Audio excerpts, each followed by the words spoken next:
Muslim ಬಾಂಧವರಿಗೆ ಈ ಮಿಲಾದುನ್ನಬಿ ಹಬ್ಬದ ಆರ್ಥಿಕ ಶುಭಾಶಯಗಳನ್ನು ಕೋರಲಿಕ್ಕೆ ಬಯಸ್ತಾ ಇದ್ದೇನೆ.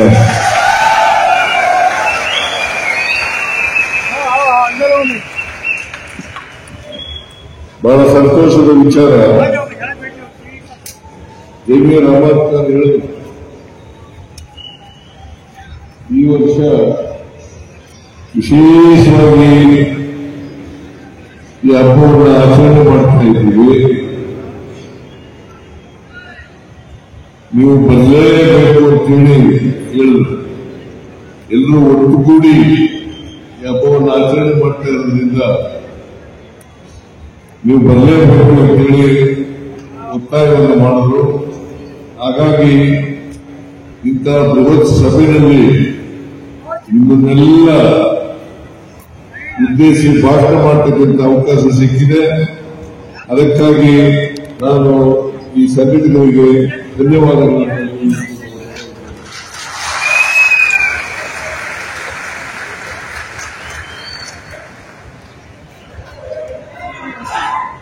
ಈ ಅಂತಾರಾಷ್ಟ್ರೀಯ ಮಿಲಾದ್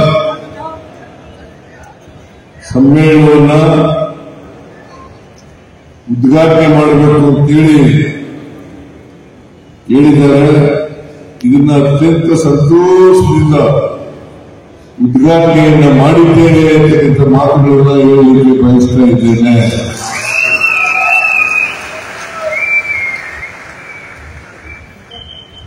ಈದ್ ಅಂದ್ರೆ ಹಬ್ಬ,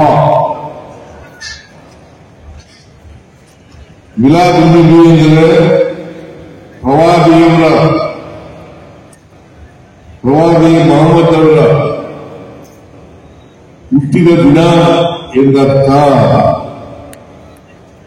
ಇವತ್ತು ನೀವೆಲ್ಲರೂ ಕೂಡ ಅತ್ಯಂತ ಸಂಭ್ರಮದಿಂದ, ಸಂತೋಷದಿಂದ, ಸಡಗರದಿಂದ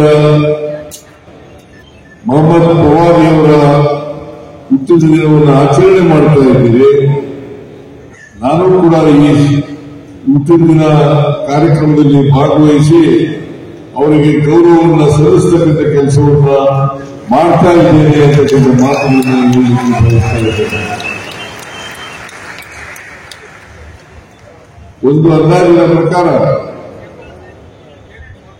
ಅವರು ಹುಟ್ಟಿ 1500 ವರ್ಷಗಳು ಆಗಿದ್ದಾವೆ ಅಂತ ಹೇಳಿ ನಾವೆಲ್ಲರೂ ಕೂಡ ತಿಳ್ಕೊಂಡಿದ್ದೇವೆ. ಇಂಥ ಪವಿತ್ರವಾದ ದಿನದಂದು ಅವರ ಹುಟ್ಟಿದ ಹಬ್ಬವನ್ನು ನೀವೆಲ್ಲರೂ ಕೂಡ ಸೇರಿ ಆಚರಣೆ ಮಾಡ್ತಾ ಇರ್ತಕ್ಕಂಥದ್ದು ಬಹಳ ಸಂತೋಷದ ವಿಚಾರ, ಬಹಳ ಗೌರವದ ವಿಚಾರ. ನೀವೆಲ್ಲರೂ ಕೂಡ ಅವರನ್ನ ಸ್ಮರಿಸಲೇಬೇಕಾದಂತ ಮಾತುಗಳನ್ನು ಈ ಸಂದರ್ಭದಲ್ಲಿ ಹೇಳಲಿಕ್ಕೆ ಬಯಸ್ತಾ ಇದ್ದೇನೆ.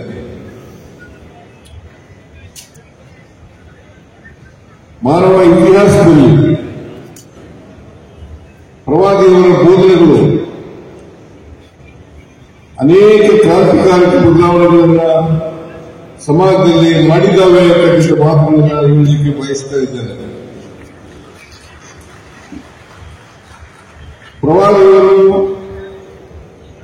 ಜನಿಸುವುದಕ್ಕಿಂತ ಮುಂಚಿತವಾಗಿ ಅರಬ್ಬಿನ ಮರಳುಗಾಡಿನಲ್ಲಿ ಅನೇಕ ಪಶುಪಾಲಕ ಬುಡಕಟ್ಟು ಜನಾಂಗದವರು ವಾಸ ಮಾಡ್ತಾ ಇದ್ರು. ಅವ್ರಿಗೆ ಒಬ್ಬರಿಗೊಬ್ಬರಿಗೆ ಕಂಡ್ರೆ ಆಗ್ತಾ ಇರಲಿಲ್ಲ. ಬಹಳ ಮುಖ್ಯವಾಗಿ ಒಂದು ಕುರಿ, ಮೇಕೆ, ಒಂಟೆಗಳನ್ನ ಸಾಕ್ತಕ್ಕಂಥ ಕೆಲಸವನ್ನು ಮಾಡ್ತಾ ಇದ್ರು. ಇನ್ನು ಕೆಲವು ಬುಡಕಟ್ಟಿನ ಜನರು ವ್ಯಾಪಾರ ಮಾಡ್ತಾ ಇದ್ದಂತ ಜನರಿಗೆ ರಕ್ಷಣೆಯನ್ನು ಕೊಡ್ತಕ್ಕಂಥ ಕೆಲಸವನ್ನು ಮಾಡ್ತಾ ಇದ್ದಾರೆ. ಸಾಮಾನ್ಯವಾಗಿ ವಿವಾಹ, ಊಟ, ಪ್ರಾರ್ಥನೆ ಮುಂತಾದವುಗಳಲ್ಲಿ ಮನುಷ್ಯ ಸಮಾಜದೊಳಗಿನ ಅಸಮಾನತೆ, ತಾರತಮ್ಯಗಳು ತೊಡಗಾಡುವ ಪ್ರವಾದಿಯವರು ಇನ್ನಿಲ್ಲದ ಪ್ರಯತ್ನಗಳನ್ನು ಮಾಡಿದರು ಅಂತಕ್ಕಂಥದನ್ನ ಅರ್ಥ ಮಾಡ್ಕೋಬೇಕಾಗ್ತದೆ. ಪ್ರಾರ್ಥನೆ ಮಾಡುವಾಗ ಬಡವ ಶ್ರೀಮಂತನಿಲ್ಲದೆ ಭುಜಕ್ಕೆ ಭುಜ ಕಾಣಿಸಿ ನಿಲ್ಲಬೇಕು. ಎದುರು ಬಂದವರನ್ನು ವ್ಯತ್ಯಾಸ ಮಾಡದೆ ಹತ್ತಿಕೊಳ್ಳಬೇಕು. ಇದು ಮತ್ತೆ ಒಂದೇ ಪಂಕ್ತಿಯಲ್ಲಿ ಊಟಕ್ಕೆ ಕೂರಬೇಕು ಅಂತಕ್ಕಂಥದ್ದು ಪ್ರವಾದಿಗಳು ಮಾಡಿದಂತ ಪ್ರಯತ್ನ ಅಂತಕ್ಕಂಥ ಮಾತುಗಳನ್ನು ಹೇಳಿದ್ದು ಸಾಮಾನ್ಯವಾದಂಥ ವಿಚಾರ ಅಲ್ಲ.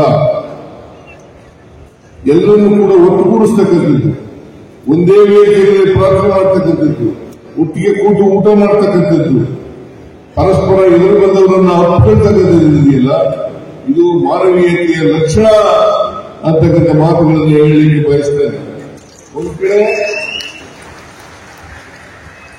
ಇನ್ನೊಬ್ಬ ಬಾವಿಯವರು ಹೇಳ್ತಾರೆ, ಬರೆದಿದ್ದಾರೆ, ಏನಪ್ಪಾ ಅಂತಂದ್ರೆ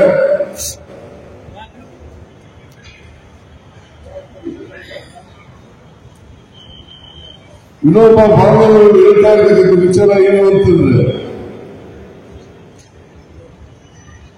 ಇಸ್ಲಾಂ ಅಂದರೆ ಶಾಂತಿ,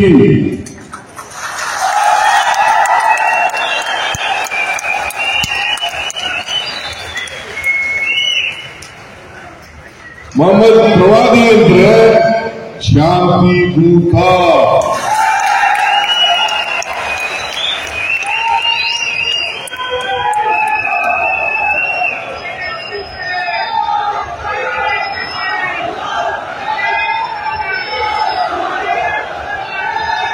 ಸಮಾಜದಲ್ಲಿ ಶಾಂತಿಯನ್ನು ಕಾಪಾಡಲಿಕ್ಕೆ, ಮನುಷ್ಯತ್ವವನ್ನು ಬೆಳೆಸಲಿಕ್ಕೆ, ಈ ಬಾಂಧವ್ಯವನ್ನು ಬೆಳೆಸಲಿಕ್ಕೆ, ಪರಸ್ಪರ ಪ್ರೀತಿ, ವಿಶ್ವಾಸ, ಗೌರವ ಇವುಗಳನ್ನ ನೆಲೆಸಲಿಕ್ಕೆ ಪ್ರಯತ್ನ ಮಾಡಿದಂಥವರು ಮೊಹಮ್ಮದ್ ಪ್ರವಾದಿಯವರು ಅಂತಕ್ಕಂಥದ್ದನ್ನ ಇವತ್ತು ಅರ್ಥ ಮಾಡ್ಕೋಬೇಕಾಗುತ್ತೆ. ಹೇಗೆ 12ನೇ ಶತಮಾನದಲ್ಲಿ ಬಸವಣ್ಣನವರು ಸಮಾಜದಲ್ಲಿ ಜಾತಿ ಹೋಗಬೇಕು, ವರ್ಗ ಹೋಗಬೇಕು, ಎಲ್ಲರೂ ಕೂಡ ಸಮಾನತೆಯಿಂದ ಬಾಳಬೇಕು, ಮನುಷ್ಯತ್ವದಿಂದ ಬಾಳಬೇಕು, ಸಮಾನತೆ ಬರಬೇಕು, ಸಮಾಜ ನಿರ್ಮಾಣ ಆಗಬೇಕು ಅಂತೇಳಿ ಪ್ರಯತ್ನವನ್ನು ಮಾಡಿದ್ರು. ಅದೇ ರೀತಿಯಲ್ಲಿ ಮೊಹಮ್ಮದ್ ಪ್ರವಾದಿಯವರು ಈ ಮನುಷ್ಯತ್ವ ಬೆಳಿಬೇಕು, ಪರಸ್ಪರ ದ್ವೇಷ ಅಸೂಯೆಗಳಿರಬಾರದು, ಪ್ರೀತಿ ವಾತ್ಸಲ್ಯಗಳಿರಬೇಕು, ಕರುಣೆ ನೆಲೆಸಬೇಕು ಅಂತಕ್ಕಂಥದನ್ನ ಪ್ರಯತ್ನವನ್ನ ಮಾಡಿದವರು ಅಂತಕ್ಕಂಥದನ್ನ ಹೇಳಲಿಕ್ಕೆ ಇವತ್ತು ನಾನು ಪ್ರಯತ್ನವನ್ನು ಮಾಡ್ತಾ ಇದ್ದೇನೆ. ಅದರಿಂದ ಮೊಹಮ್ಮದ್ ಪೈಗಂಬರವರು ಪ್ರವಾದಿಯವರು ಈ ದೇಶದಲ್ಲಿ ಯಾವುದೇ ಧರ್ಮ ಇರಬಹುದು, ಆ ಧರ್ಮ ಸಹಿಷ್ಣುತೆಯನ್ನ ಬೆಳೆಸಿಕೊಳ್ತಕ್ಕಂಥದ್ದು ಅತ್ಯಂತ ಅವಶ್ಯ. ನಮ್ಮ ಸಂವಿಧಾನದಲ್ಲೂ ಕೂಡ ಬಹಳ ಸ್ಪಷ್ಟವಾಗಿ ಹೇಳಿದ್ದಾರೆ, ಸಹಿಷ್ಣುತೆ ಪರಮ ಧರ್ಮವನ್ನ ಪ್ರೀತಿಸ್ತಕ್ಕಂಥದ್ದು, ಬೇರೆ ಧರ್ಮವನ್ನ ಸಹಿಸಿಕೊಳ್ತಕ್ಕಂಥದ್ದು. ಆ ಸಹಿಷ್ಣುತೆಯನ್ನ ಬೆಳೆಸಿಕೊಂಡ್ರೆ ಬಹುಶಃ ಮನುಷ್ಯತ್ವ ತಾನಾಗೇ ಬೆಳೀತದೆ ಅಂತಕ್ಕಂಥ ಮಾತುಗಳನ್ನ ಹೇಳಲಿಕ್ಕೆ ಬಯಸ್ತಾ ಇದ್ದೇನೆ. ಇದನ್ನ ಮೊಹಮ್ಮದ್ ಪ್ರವಾದಿಯವರು ಜೀವನದುದ್ದಕ್ಕೂ ಮಾಡಿದ್ರು ಅಂತಕ್ಕಂಥದನ್ನ ಹೇಳ್ತಾ, ಇವತ್ತು ನೀವೆಲ್ಲರೂ ಕೂಡ ಸೇರಿ ಇಷ್ಟೊಂದು ದೊಡ್ಡ ಪ್ರಮಾಣದಲ್ಲಿ ಸೇರಿ ಮೊಹಮ್ಮದ್ ಪ್ರವಾದಿಯವರ ಹುಟ್ಟಿದ ದಿನವನ್ನು ಆಚರಣೆ ಮಾಡ್ತಾ ಇದ್ದೀರಿ. ಅವರು ಯಾವ ದಾರಿಯನ್ನ ಹಾಕಿಟ್ಟಿದ್ದವ್ರೆ ಆ ದಾರಿಯಲ್ಲಿ ನಡೀತಕ್ಕಂಥ ಪ್ರಯತ್ನವನ್ನು ಮಾಡ್ತಕ್ಕಂಥದ್ದೇ ಅವರಿಗೆ ನಾವು ಸಲ್ಲಿಸ್ತಕ್ಕಂಥ ಮಹಾನ್ ಗೌರವ ಅಂತಕ್ಕಂಥ ಮಾತುಗಳನ್ನು ಹೇಳಲಿಕ್ಕೆ ಬಯಸ್ತಾ ಇದ್ದೇನೆ.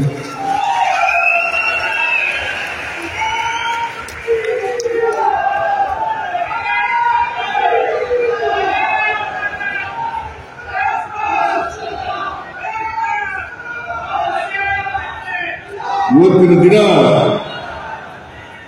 ಮೊಹಮ್ಮದ್ ಪ್ರವಾದಿಯವರನ್ನ ನೆನಪು ಮಾಡಿಕೊಳ್ತಾ ನಾವೆಲ್ಲರೂ ಅವರು ಹಾಕೊಟ್ಟಂತ ದಾರಿನಲ್ಲಿ ನಡೀತಕ್ಕಂಥ ಪ್ರಯತ್ನವನ್ನು ಮಾಡೋಣ ಅಂತಕ್ಕಂಥ ಮಾತುಗಳನ್ನು ಹೇಳಿ ಮೊಹಮ್ಮದ್ ಪ್ರವಾದಿಯವರಿಗೆ ಅನೇಕ ಧನ್ಯವಾದಗಳನ್ನು ಹೇಳುತ್ತಾ ಅವರು ನಮ್ಮ ಜೊತೆಯಲ್ಲಿ ಇರಲಿ, ನಮಗೆ ಯಾವತ್ತೂ ಕೂಡ ಪ್ರೀತಿ, ಕರುಣೆ, ವಾತ್ಸಲ್ಯ ಇವುಗಳನ್ನು ಬೆಳೆಸ್ತಕ್ಕಂಥದ್ದು, ಮನುಷ್ಯತ್ವವನ್ನು ಬೆಳೆಸ್ತಕ್ಕಂಥ ಕೆಲಸವನ್ನ ಮಾಡಲಿ ಅಂತ ಪ್ರಾರ್ಥನೆಯನ್ನು ಮಾಡಿ ನನ್ನ ಮಾತುಗಳನ್ನು ಮುಗಿಸ್ತೇನೆ. ನೀವೆಲ್ಲರೂ ಮತ್ತೊಮ್ಮೆ ಪ್ರವಾದಿ ಮೊಹಮ್ಮದರ ಜನ್ಮದಿನದ ಶುಭಾಶಯಗಳನ್ನು ಕೋರಿ ನನ್ನ ಮಾತುಗಳನ್ನು ಮುಗಿಸ್ತೇನೆ. ಜೈ ಹಿಂದ್,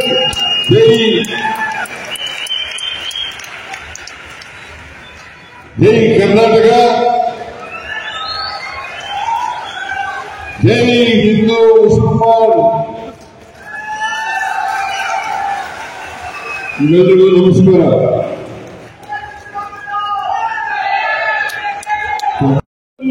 ಸಮಿತಿಯ ನಾನಾ ಇಸ್ಮಾಯಿಲ್ ಸಾಬ್, ಸೈಫುಲ್ಲಾ ಜುಬೇರಿ ಸಾಬ್, ಆಲ್ ಕರ್ನಾಟಕ ಜಮಿಯತುಲ್ ಉಲಮಾ ಇದರ ನಾಯಕರಾದಂತಹ ಉಸ್ಮಾನ್ ಶರೀಫ್, ಅದೇ ರೀತಿ ಸುಹೇಲ್ ಬೇಗ್, ಅಲ್ಲಾಹ್ ಶಹಾಮಿರಿ ಮುಂತಾದೆಲ್ಲ ನಾಯಕರು ಸೇರಿ ಮುಖ್ಯಮಂತ್ರಿಯನ್ನು, ಅದೇ ರೀತಿ ನಮ್ಮ ಮಂತ್ರಿಗಳಾದಂತಹ ಕೆ.ಜೆ. ಜಾರ್ಜ್ ಅವರಿಗೆ ಕಾಣಿಕೆ ನೀಡಿ ಗೌರವಿಸಲಾಗುತ್ತದೆ. ಈ ಕಾರ್ಯಕ್ರಮದ ಕೇಂದ್ರ ಬಿಂದುವಾದಂತಹ ಜಮೀರ್ ಅಹಮದ್ ಖಾನ್ ಸಾಬ್.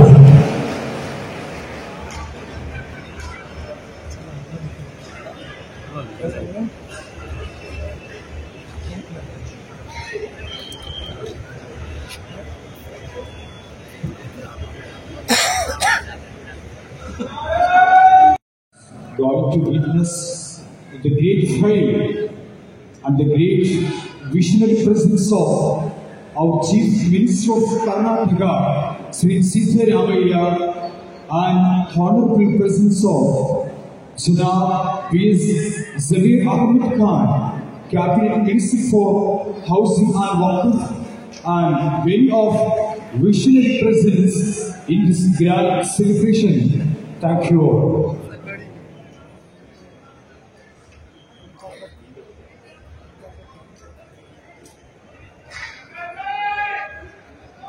ما شاء الله. شكرا سماحة الشيخ الفاضل سري سيدرامية بمشيئة الله وتوفيقه. मोहम्मद रसूलुल्लाह, मोहम्मद अल्लाह के रसूल है और ऐसे काम किया कि परवरदिगार आलम ने आपको पैदा करने से जब उसकी तफसीर को बनाया जाए तो महबूब कम चाहेगा कि उसकी तफसीर में कोई ऐब रखा जाए। ही नहीं किया। और फिर आगे फरमाते हैं